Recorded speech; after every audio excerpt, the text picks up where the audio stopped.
Hello and welcome to Center for Ambition. Myself is Silesh Kumar, and today we are going to discuss very crucial topic regarding the women empowerment, that is Nari Shakti Bandhan Adhiniyam Act 2023। तो ये topic हमारे किस किस exam किस किस paper में आ सकता है। तो मैं अगर बात करूं इस टॉपिक की, women empowerment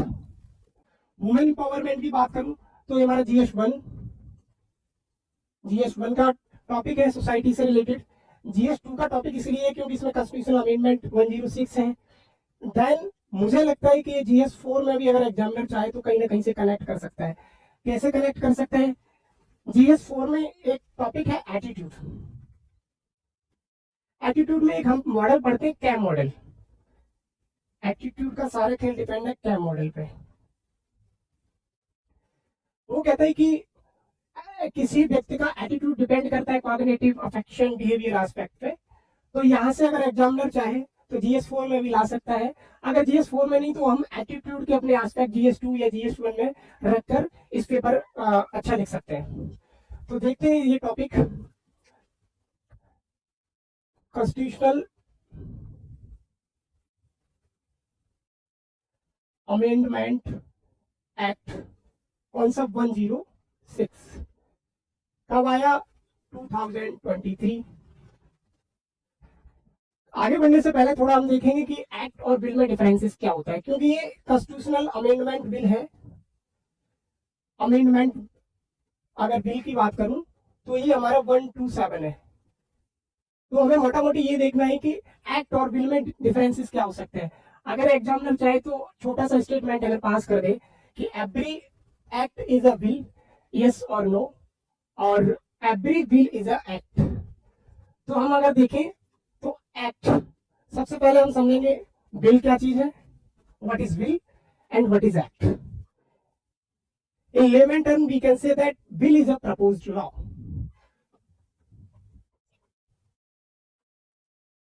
proposed law, bill एक ऐसा कानून है जो प्रपोज्ड है, what that is not implemented. What is act? Act means enforceable law. तो अंतर समझ में आता है यहां से कि every bill is a act. Answer हमारा होगा नहीं, हर बिल एक्ट नहीं होता है। और अगर ऐसे स्टेटमेंट आता है every bill is a act, तो आंसर हमने पहले कहा इसका होगा नो, और every act is bill, answer होगा यस। अगर यूपीएससी चाहे या पीसीएस चाहे तो ऐसे स्टेटमेंट, खासकर पीसीएस में तो पूछ ही लेता, यूपीएससी ना पूछे तो। अब हम देखते हैं कि जो हमारा कॉन्स्टिट्यूशनल अमेंडमेंट एक्ट 106 है, जिसे हम बोलते हैं नारी शक्ति बंधन अधिनियम 2023। हमने एक्ट में बिल में डिफरेंस समझा। अब हमें इस एक्ट को पूरी तरह पढ़ते हैं, है क्या ये। सबसे पहले हमें देखना है इसका हिस्टोरिकल बैकग्राउंड। हिस्टोरिकल बैकग्राउंड से क्वेश्चन पूछेगा तो नहीं, लेकिन यह है कि पीटी में कभी कभी पूछ लेता है कि regarding the government of India act 1935 what was the provision regarding the women. और हिस्टोरिकल बैकग्राउंड के बाद हम देखेंगे रिसेंट ट्रेंड।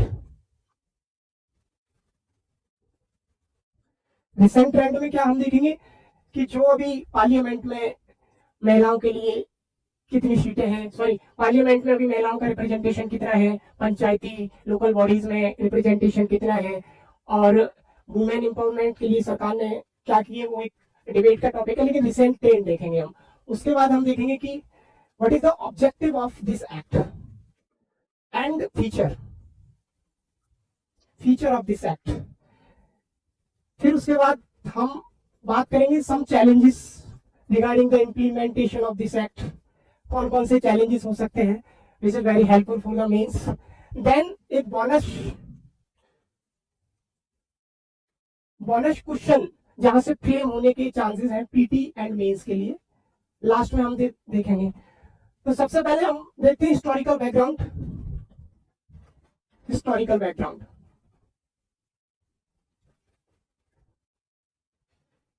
हिस्टोरिकल बैकग्राउंड की बात करें तो during the 1935 government of India act, इसमें पहली बार women have the voting right, but not on the basis of universal adult franchising। Universal adult franchisee basis क्या था? Property, education, paying tax etcetera. पहला इसमें ये प्रोविजन मिला गवर्नमेंट ऑफ इंडिया एक्ट 1935 में कि पहली बार इंडिया में महिलाओं के लिए वोटिंग की बात हुई इस एक्ट में। उसके बाद इस एक्ट में एक चीज और, महिलाओं के लिए सेपरेट इलेक्टोरेट की बात की, separate electorate for the women.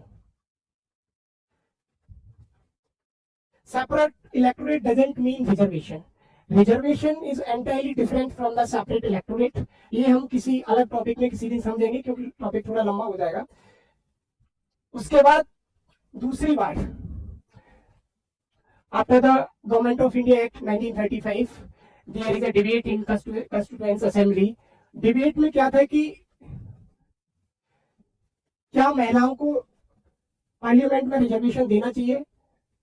Should women be given reservation in the parliament? Lots of member in favour और lots of member opposing this. तो women like Renuka Roy, Hansa Mehta and Purnima Chaudhary.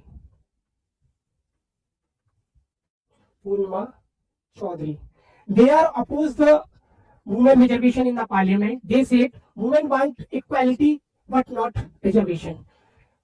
Although Sarojini Naidu defended this, women want some quota in the parliament. But finally, argument of the Constituent Assembly is this: the view of the Sarojini Naidu were discarded. Sarojini Naidu ने कहा हाँ parliament में महिलाओं को reservation देना चाहिए, लेकिन इनका व्यू रिजेक्ट कर दिया गया। और during the debate of parliament constituent assembly women को कोई रिजर्वेशन की बात नहीं कही गई। अब ये बात आती है क्वेश्चन, मैंने ये महिलाओं के नाम क्यों लिए हैं? ये महिलाओं के नाम मैंने इसीलिए लिए कि अगर आपसे पीटी में स्टेटमेंट कौन से of the following women in the constituent assembly, तो ये महिलाएं बहुत ज्यादा फेमस थी during the debate of the reservation, क्योंकि इन महिलाओं का व्यू सबसे ज्यादा चर्चा में रहा था उस टाइम पे। तो यहाँ पर भी रिजर्वेशन की कोई बात नहीं की गई थी।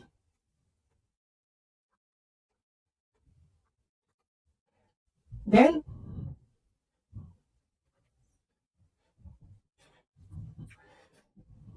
After the debate of constituent assembly,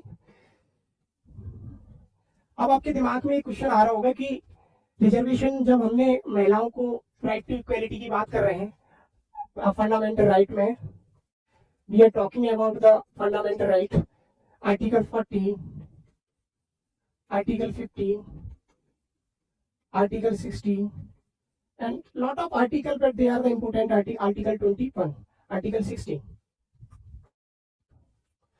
article 16, that is 15। Article 15 बात करते हैं equality before the law, equality before the law. इस आर्टिकल का पूरा एसेंस इस चीज पे डिपेंड है कि equal should be treated as equal, unequal should be treated as unequal. वो कहता है कि man and women should be treated as equal, no special reservation for the women. अगर हम आर्टिकल 14 की बात करें तो ये हमें फॉर्मल इक्वालिटी का कॉन्सेप्ट देता है। Formal equality, formal equality, formal equality क्या कहती है? Procedure should be the equal, procedure equal होना चाहिए। लेकिन आर्टिकल 15 कहता है कि स्पेशल प्रोविजन, अगर बात करेंगे special provision for women and child, article 15 का क्लॉज 3, तो यहाँ पे ये कहीं ना कहीं सब्सटेंटिव इक्वालिटी की बात कर रहे हैं। सब्सटेंटिव इक्वालिटी, सब्सटेंटिव इक्वालिटी का मतलब ऐसे समझो कि we are providing special special like as reservation or special treatment of certain section of society like as women and children. Article 16 job में एम्प्लॉयमेंट की बात करता है वुमेन के लिए। आर्टिकल 21 वुमेन के लिए सबसे बड़ी बात क्या है कि right to life and personal liberty equality की बात करता है। उसके अलावा ये अभी सुप्रीम कोर्ट का रिसेंट डिसीजन आया था कि right to menstruation health of the women comes under the article 21। Then reproductive body, reproductive health. Reproductive health से मतलब क्या हुआ कि women should have the right over their reproductive body, कि अगर कोई मेल उन्हें इन्फोर्स ना करे कि 4 बच्चे होने चाहिए, 5 बच्चे होने चाहिए, तो this is part of article 21। लेकिन ये आर्टिकल कहीं ना कहीं एक सब्सटेंटिव प्लस फॉर्मल इक्वालिटी दोनों की बात करते हैं, but they are not only talking about the substantive equality. एक किताब मुझे याद आ रही है, उनका नाम है, फेमिनिस्ट है, इंडिया की स्कॉलर है, उनका नाम है निवेदिता मेनन। इनकी किताब है seeking like feminist, seeking like feminist. इनकी एक बुक है सीकिंग लाइक फेमिनिस्ट। इसमें एक बहुत अच्छी बात कहती हैं जो हम अपने मेंस के GS2 पेपर में डाल सकते हैं, इनको कोट करके। ये कहती है कि equality before the law, equality before the law, before the law doesn't mean equality in reality, equality in reality. जब इनसे फर्दर पूछा गया ऐसा क्यों, तो उन्होंने कहा due to the patriarchal structure of the society. तो निवेदिता मेनन को हम अगर कोट करके डालना चाहें तो डाल सकते हैं। देन हम हिस्टोरिकल बैकग्राउंड की बात कर रहे थे, ये तो मैंने बीच में आगे इसलिए बता दिया किताब, क्योंकि कभी कभी ऐसा होता है चीजें याद आ जाती है तो हमें कोट इजी हो जाता है पेपर में फीचिंग मार्क्स करने के लिए। देन 1996 में पहली बार एक गीता मुखर्जी की कमेटी बनी, गीता मुखर्जी कमेटी। उसने वुमेन का रिजर्वेशन के लिए रिकमेंडेशन दी कि women should have reservation in the parliament. तो पहली बार 1996 में पार्लियामेंट में रिगार्डिंग द वुमेन रिजर्वेशन एक बिल आया, लेकिन वो राज्यसभा में लैप्स कर गया, लैप्स कर गया। उसके बाद 96 में आया, 1999 में आया, लेकिन इनका इतना कोई रिलेवेंस है नहीं है क्योंकि वो लैप्स करते रहे, तो इनको ज्यादा पढ़ने से कोई मतलब ही नहीं है। First time in Indian history, पहली बार reservation for the women is given, reservation for women at the local bodies.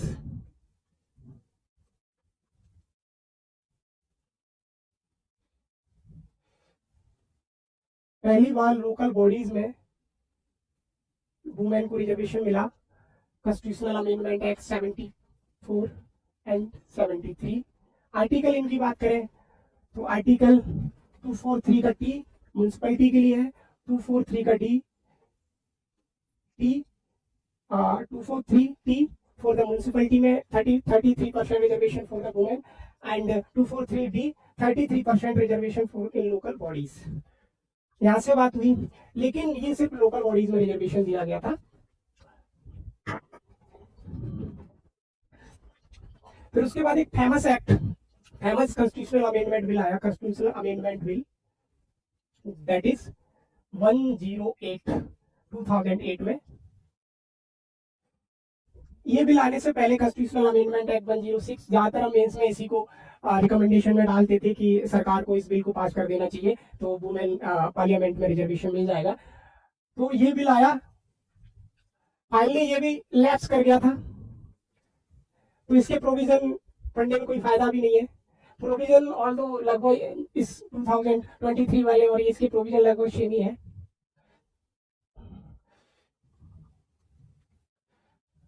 अब हमने हिस्टोरिकल बैकग्राउंड देखा, अब हम देखते हैं इसका रिसेंट ट्रेंड क्या है, recent trend regarding the women representation in the politics. तो रिसेंट ट्रेंड की बात कर रहे हैं हम। रिसेंट ट्रेंड क्या है,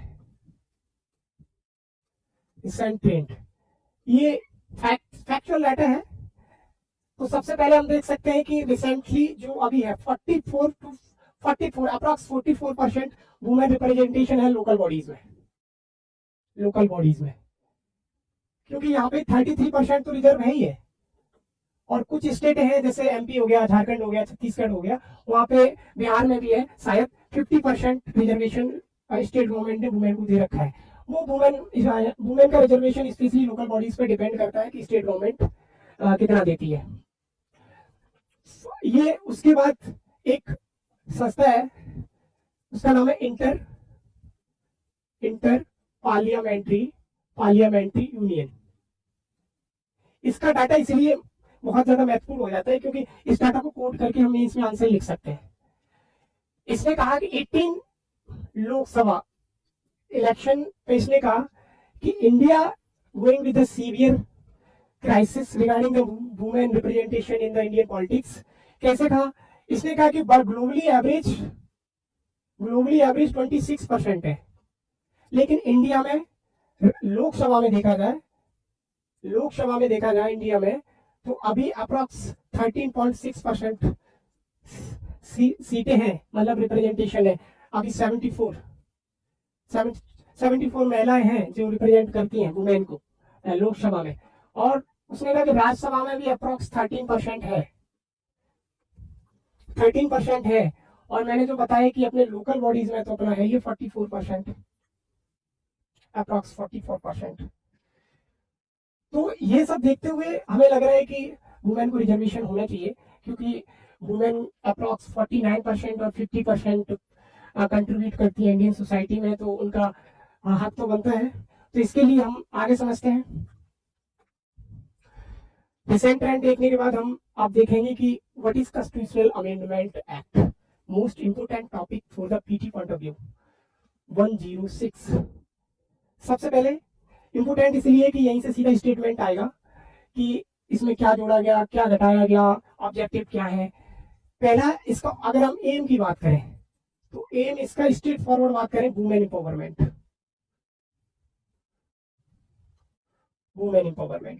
इसका एम वुमेन एम्पावरमेंट है।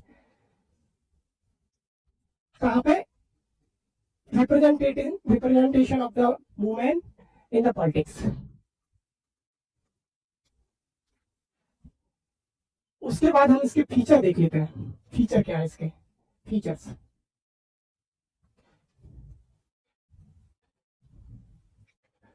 हमने एम समझा कि इस एक्ट का एम क्या है, हम इसकी फीचर देखते हैं। पहली फीचर तो इसकी यही है कि ये 106 कॉन्स्टिट्यूशनल अमेंडमेंट एक्ट है। नारी शक्ति बंधन अधिनियम अगर ऐसे पूछ लेगा किसी वनडे एग्जाम में या पीसीएस वगैरह में पूछ लेगा कि कौन सा अमेंडमेंट है, कौन सा बिल है, तो हमसे 106 कॉन्स्टिट्यूशनल अमेंडमेंट एक्ट, और बिल तो नहीं पूछता, एक्ट पूछता है। दूसरी चीज ये क्या है कि इसमें कुछ आर्टिकल इंसर्टेड किए गए हैं, कुछ नए आर्टिकल डाले गए हैं। जैसे आर्टिकल 330 क्लॉज ए 330 क्लॉज ये कहता है कि women shall have 33% reservation in the Lok Sabha including the SC and ST women.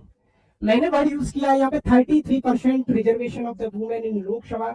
It doesn't mean Rajya Sabha में कोई भी रिजर्वेशन नहीं है, ना SC के लिए ना ST के लिए, किसी के लिए कोई रिजर्वेशन नहीं है। क्यों? क्योंकि राज्यसभा एक अपर हाउस कहा जाता है, और कमेंट में नीचे लिख के आपको बताना है कि भाई इस Rajya Sabha called as upper house. Rajya Sabha को हम अपर हाउस क्यों कहते हैं? हाँ, और ये भी आप देख सकते हैं कि राज्यसभा कौन से आर्टिकल में है। इसमें पहला आर्टिकल इंसर्टेड किया गया, inserted 330 clause A that talk about the 33% reservation of the women in the Lok Sabha including the SC and ST। फिर दूसरा आर्टिकल हम 332 का clause A, it provide reservation for the women in the state legislature assembly, that is 33% including the SC and ST। अब आप एक चीज और देखने लायक है, हमें एक चीज देखनी है कि टोटल लेजिस्लेचर कितनी है हमारी इंडिया में। पार्लियामेंट में तो हम पता कर लेंगे कि कितने परसेंट है, वो बोल देंगे कि 543 मेंबर है, 74 है, तो तुरंत 33% मतलब 13% हमारा निकल आएगा कि 13% वुमेन है रिप्रेजेंटेटिव इन द पॉलिटिक्स। लेकिन यहाँ पे एक फैक्ट है, अप्रॉक्स हमारे पास चार, अप्रॉक्स एक तो आगे पीछे भी हो सकती है, अप्रॉक्स इंडिया में 4108 approx, I am not sure, approx इतनी लेजिस्लेचर असेंबली है स्टेट में, sorry not legislature assembly, member, इतने लेजिस्लेटिव मेंबर हैं, 108 मेंबर हैं, जिनमें हार्डली 9% वुमेन रिप्रेजेंटेशन है। यहाँ पे हम पहले भूल गए थे वहां पे बताना कि स्टेट लेजिस्लेचर में कितना वुमेन का रिप्रेजेंटेशन है, तो यहाँ पे देख लीजिए हार्डली 9%। टोटल कितने मेंबर है, अप्रॉक्स 4000, लेकिन 9% है, तो यहाँ पे भी बहुत कम है। यहाँ तो बहुत ज्यादा दयनीय दशा है महिलाओं की पॉलिटिक्स में। और ये देखते हैं टोटल हमारे पास कितनी लेजिस्लेचर है, 28 स्टेट, 28 स्टेट की 28 लेजिस्लेचर, 3 यूटी, जिसमें दिल्ली, पुदुचेरी, देन जेके, 3 ये, टोटल हमारे पास 31 लेजिस्लेचर असेंबली है, जिनमें मेंबर हमारे अप्रॉक्स कितने हैं, 4000। उसके बाद हमने ये देखा कि लेजिस्लेचर असेंबली में कितनी मेंबर है और महिलाओं के लिए कितना रिजर्वेशन है। आर्टिकल पहले हमने देखा कि आर्टिकल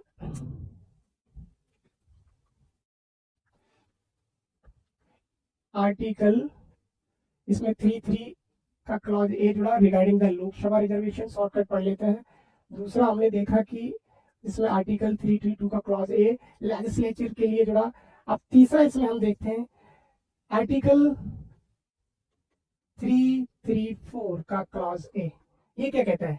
सबसे बड़ा इशू ये न्यूज में नारी शक्ति बंधन अधिनियम इसलिए आया कि सबसे बड़ा यही आर्टिकल था। इस आर्टिकल में क्या लिखा हुआ है कि जो नारी शक्ति बंधन अधिनियम एक्ट है, जिसमें रिजर्वेशन की बात की जा रही है, एक एक्ट होने के बावजूद भी अभी वो इनफोर्सेबल नहीं है। तो टीएमसी के सांसद ने पार्लियामेंट में इसके रिगार्डिंग बात उठाई थी कि अगर ये इनफोर्सेबल नहीं है तो इस कानून का क्या फायदा है। तो शायद मुझे लगता है कि होना भी चाहिए इनफोर्सेबल, लेकिन ये कॉन्स्टिट्यूशनल वैलिडिटी है। इसमें ये कहता है कि this act shall be enforceable after the census or delimitation, after shall be implemented या enforceable after census and delimitation। Census, government census पे काम कर रही है। सेंसस हमें 2 फेज में देना है, एक 2006 में और लास्ट हमें देना है 2027 में। आप मुझे ये बता दो सेंसस कंडक्टिंग किस मिनिस्ट्री के अंदर आता है। ऑप्शन दे देता हूँ, ministry of home affair, ministry of external affair, Panchayati Raj ministry, इनमें से आप कोई भी नीचे कमेंट में बता दीजिए। सेंसस का मतलब होता है कि आफ्टर द 10 ईयर, हर 10 साल बाद हम पॉपुलेशन का डेटा कलेक्ट करते हैं। ये सेंसस एक अलग टॉपिक है, लेकिन इसका एक चीज समझ लीजिए कि रिसेंटली हमारे जो होम मिनिस्टर साहब हैं उन्होंने मास्कॉट रिलीज किया है। मास्कॉट सेंसस का क्या है, मास्कॉट है इसका Pragati and Vikas, Pragati and Vikas. PT का क्वेश्चन है, सीधा आएगा किसमें, या तो स्टेटमेंट में पूछेगा या फिर ये पीसीएस में तो पूछ ही लेगा कि which of the following is the mascot of the census, Pragati Vikas, और कुछ नाम दे देगा वो अपने हिसाब से। डिलिमिटेशन क्या होता है कि डिलिमिटेशन का ऐसा कोई बाउंडेशन नहीं है गवर्नमेंट के पास, उसे 10 साल बाद 20 साल बाद उसकी जब मर्जी उली करा लेती है। लेकिन डिलिमिटेशन अब तक 4 बार हुआ है। इसका सीधा सा मतलब ये है कि on the basis of the constituency delimitation commission decide the member constituency. तो ये डिलिमिटेशन कमीशन भी एक अलग से टॉपिक है। हमने देखा आर्टिकल 33A, आर्टिकल 332 का क्लॉज ए, फिर हमने देखा 334 का क्लॉज ए। इसमें था कि जो ये नारी शक्ति बंधन अधिनियम एक्ट है वो इन्फोर्सेबल आफ्टर द सेंसस और डिलिमिटेशन कमीशन के कंडक्टेड हो जाने के बाद ही रहेगा। इसलिए मोस्टली ये विवादों में है, लूप होल इसका यही है। और लास्ट में एक आर्टिकल अमेंड हुआ, जुड़ा नहीं, अमेंड हुआ, वो था regarding the Delhi UT 239 clause AA। Delhi UT का उसमें जुड़ा कि दिल्ली लेजिस्लेचर असेंबली में भी हमें रिजर्वेशन होना चाहिए 33%। 33% reservation shall be for the women in the Delhi legislature assembly. इतना समझने के बाद इसकी फीचर आती है कि इसका जो टेन्योर है, टेन्योर कि ये जो रिजर्वेशन है इंप्लीमेंटेशन होने के बाद कितने दिन तक रहेगा, तो 15 ईयर।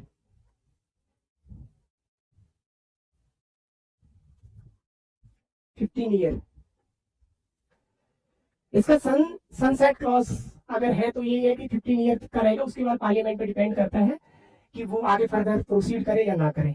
तो ये हमारे फीचर्स थे। हमने ऑब्जेक्टिव देखा कि ऑब्जेक्टिव वुमेन महिला शक्ति अधिनियम के ऑब्जेक्टिव हमारा वुमेन एम्पावरमेंट है। फिर हमने उसके बाद उसकी फीचर देखी कि article 330 amend clause 1 amend inserted किया गया। वो कहता है कि 33% रिजर्वेशन लोकसभा में होना चाहिए, राज्यसभा की बात नहीं करता है। और ऐसे ही आर्टिकल 332 कहता है कि हम महिलाओं के लिए रिजर्वेशन होना चाहिए स्टेट लेजिस्लेचर में। ऐसे ही आर्टिकल 334 में हमने देखा कि ये इन्फोर्सेबल कब होगा, after the conduction of the census and delimitation commission. और इसका टेन्योर कितना है, 15 ईयर। सनसेट क्लॉज ये 15 ईयर है। मोटा मोटी हमने इसके फीचर्स देखे हैं। अब हम इसके देखते हैं कि चैलेंजेस क्या है। चैलेंजेस क्या है इसके? पहला चैलेंजेस सबसे पहले देखो कि ये जो डिफरेंस डिफाइन नहीं कर पाता है, इक्वालिटी वर्सेस रिजर्वेशन, इक्वालिटी और रिजर्वेशन में कैसे? क्योंकि ये क्वेश्चन मार्क लगाता है फेयर कंपटीशन पे, fair competition in the election process. कैसे क्वेश्चन मार्क लगाता है कि मान लीजिए अगर आपने किसी कोई कंस्टिट्यूएंसी महिलाओं के लिए रिजर्व कर रही है, वहां पे कोई पुरुष कंडक्ट ही नहीं कर पा रहा इलेक्शन, तो ये कंपटीशन नहीं रहेगा। दूसरा ये कहता है कि proxy representative proxy representative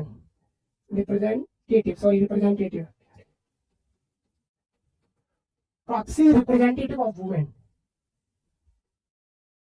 proxy representative of women का मतलब क्या हुआ कि इसका मतलब ये हुआ कि हम महिलाओं को मान लीजिए 33% हमने रिजर्वेशन दे तो दिया, लेकिन जो प्रॉक्सी रिप्रेजेंटेटिव होते हैं उनके पति, जैसे लोकल लेवल पे एक कॉन्सेप्ट है सरपंच पति और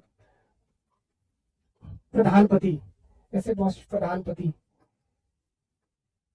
तो हमने रिजर्वेशन लोकल लेवल पे दे तो दिया है, लेकिन लोगों का स्टीरियोटाइप माइंडसेट नहीं जा रहा है, क्योंकि इंडियन सोसाइटी एक पैट्रियार्कल इन नेचर है। तो जहाँ पे पुरुष प्रधान देश है तो वहाँ पे पुरुष को ही मान समझा जाता है। तो कुछ लोगों का कहना है कि ये proxy representative of the women को कैसे मतलब सही कर पाएगा, जो यहाँ पे लोगों का माइंड सेट ही पैट्रियार्कल है। तीसरा इसमें देखेंगे इलीट का मतलब क्या है कि जो इलीट वुमेन होंगी शायद वही इस रिजर्वेशन का फायदा सबसे ज्यादा उठा पाए, क्योंकि जो वल्नरेबल सेक्शन में जो डाउन टोडन वुमेन है वो शायद इसका उतना ज्यादा फायदा ना उठा पाए। और उसके बाद इसके चैलेंजेस, बहुत सारे चैलेंजेस बन जाते हैं, आप जितना सोच सकते हैं, लेकिन हमें फैक्ट एंड फिगर पे बात करनी है जो हमें लगता है। पहला जो मैंने इथिक्स में बताया, एटीट्यूडनल चैलेंज, कि हमने रिजर्वेशन दे तो दिया, how to change the attitude of the female counterpart. उनका एटीट्यूड कैसे चेंज करोगे? Reservation doesn't mean you are giving special right. Reservation का मतलब ये नहीं कि हमने किसी को दे दिया कि आपको रिजर्वेशन दिया है। उनका रेस्पेक्ट भी होना चाहिए, उनकी बात भी सुननी चाहिए, उनके जो भी मुद्दे हैं, वो महिलाओं के जो भी मुद्दे हैं, महिला को कहने का आजकल देखा जाता है पार्लियामेंट में बहुत सारी न्यूज आती है, पार्लियामेंट में, स्टेट लेजिस्लेचर में हुआ वुमेन टीजिंग के मैटर्स आते हैं, स्पेशली पार्लियामेंट में कभी कभी देखने को मिल जाता है। और स्टेट लेजिस्लेचर में भी उनकी बात नहीं सुनी जाती है, महिलाएं प्रोटेस्ट करती है कि हमारी बात कोई नहीं सुन रहा है। तो एटीट्यूडनल चेंज। उसके बाद अगर हम बात करें एटीट्यूडनल चेंज के अलावा, तो it may increase the corruption.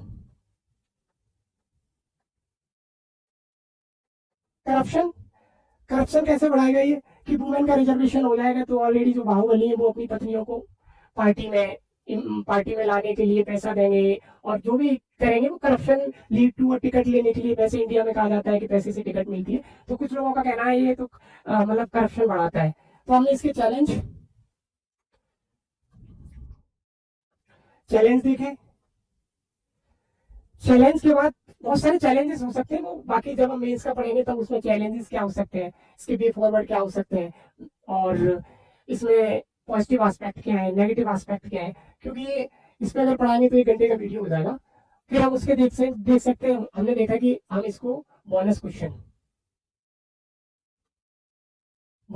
क्या है, ये क्वेश्चन डिसाइड करेगा कि हमने जो पढ़ा है वो हम थोड़ा समझ पाए कि नहीं।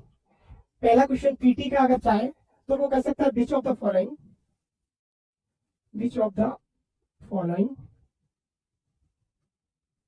Is correct regarding constitutional amendment act, या ऐसे कर लीजिए इसे, नॉट कॉन्स्टिट्यूशन, नारी शक्ति बंधन अधिनियम 2023। पहला स्टेटमेंट वो बताएगा कि it is enforceable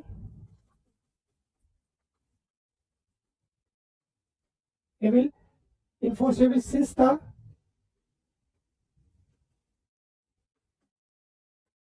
president ratification। पहले स्टेटमेंट उसने किया कि ये इन्फोर्समेंट तभी से आ गया है जब से प्रेसिडेंट ने इसे रेटिफाई किया है। दूसरा ये करेगा कि it provide 33% reservation for women in parliament.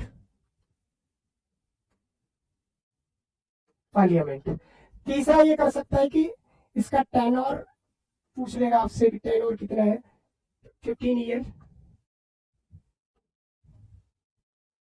और लास्ट पूछ लेगा, अगर कोई भी स्टेटमेंट पूछ सकते हैं कि इट प्रोवाइड, लास्ट अगर बात करूं तो लास्ट करेगा it inserted 3 new article in the constitution.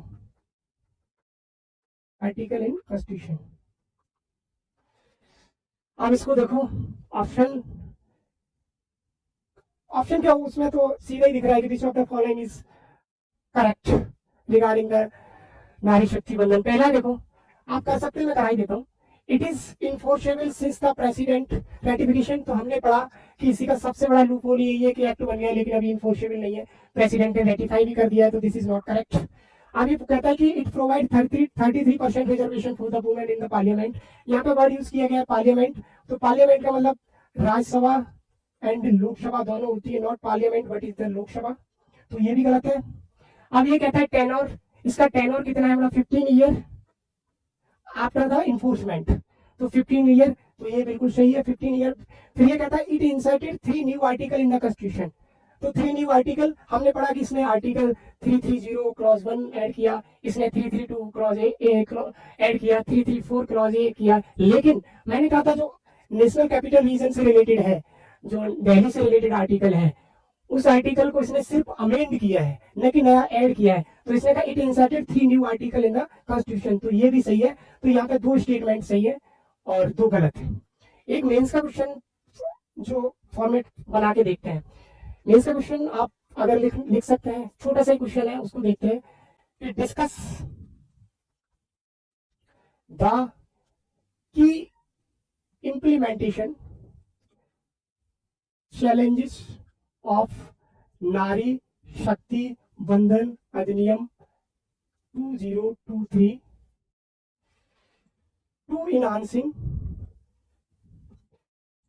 to enhancing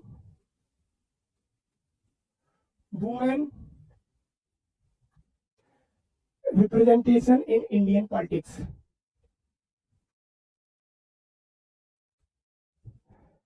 इसको देखो, क्वेश्चन में वर्ड मैंने फ्रेम किया, discuss the key implementation challenge of Nari Shakti Bandhan Adhiniyam है 2023 to enhancing the women reservation in Indian politics.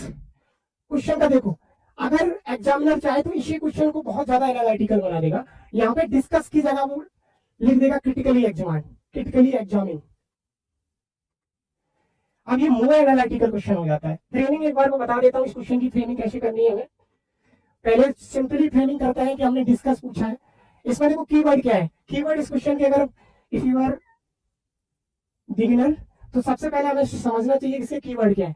Keyword इसके हैं डिस्कस, चैलेंजेस एंड नारी शक्ति बंधन अधिनियम 20। इंट्रो में अगर हम इसे लिखेंगे तो इंट्रो में सबसे पहले हम क्या लिख सकते हैं, constitutional amendment act which provide 33% reservation of the women. Intro क्योंकि ये करंट का टॉपिक है तो हम इसको कॉन्स्टिट्यूशनल अमेंडमेंट एक्ट से करेंगे। 2 या 3 4 आप जैसे लिख पाते हैं, अमेंडमेंट एक्ट से लिखिए, उसमें वर्ड आप कैसे डालते हैं।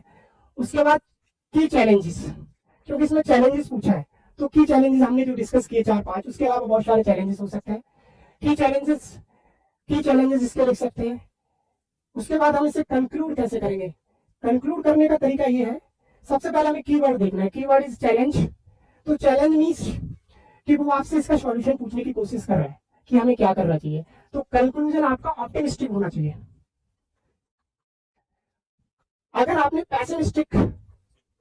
पैसिमिस्टिक कंक्लूजन डालने की कोशिश की तो एग्जाम में नंबर काट लेगा। क्यों? क्योंकि उसने पहले ही आपसे कह दिया कि चैलेंजेस है, हमें पता है इसके पास चैलेंज है, तो आपको इसको सॉल्यूशन बताना, इसलिए आपसे क्वेश्चन पूछा है।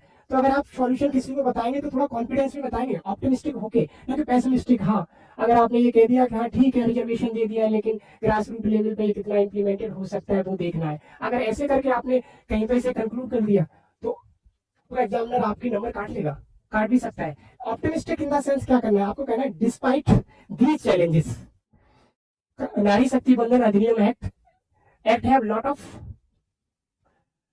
Importance regarding the women empowerment, gender participation में, सोशल जस्टिस में काम करेगा। ऐसे करके हम इसको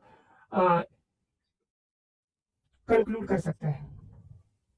तो ये हमारा आज का टॉपिक था, हमने इसे पढ़ने की कोशिश की। एक चीज और बता देता हूँ, तो न्यूज़पेपर में बहुत ज्यादा मिलती है जब कहीं रिजर्वेशन आता है, तो अगर कहीं रिजर्वेशन का टॉपिक आता है, कहीं पर भी रिजर्वेशन का टॉपिक आता है, क्योंकि रिजर्वेशन की अगर बात करें तो मेंस में इससे 2019 में क्वेश्चन पूछा, 2023 में पूछा और 2021 में क्वेश्चन पूछा। ऑल्दो जो चैलेंजेस इनके वे फॉरवर्ड सेम रहता है, बस इसका थोड़ा सा इंट्रो समय के अनुसार बदल दिया जाता है, क्योंकि कहा जाता है ना कि finality is the language of the politics. Politics permanent नहीं होती है, चेंज होती रहती है।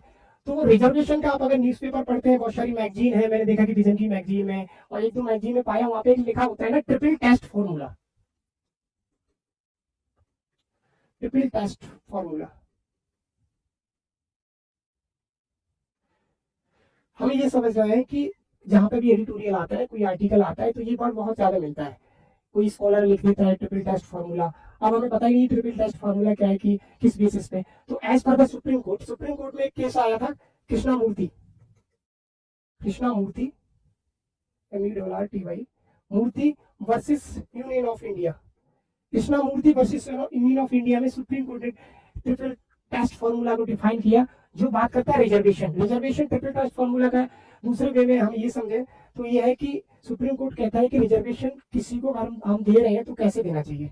तो सुप्रीम कोर्ट ने पहले कहा, पहली क्राइटेरिया ट्रिपल टेस्ट फार्मूला का हमारे पास होना चाहिए कि एक सर्टेन कमीशन की रिकमेंडेशन होनी चाहिए। एक हमने कमीशन बनाया है, वो कमीशन में अगर वुमेन से रिगार्डिंग कमीशन है तो उसमें वुमेन का रिप्रेजेंटेशन होना चाहिए।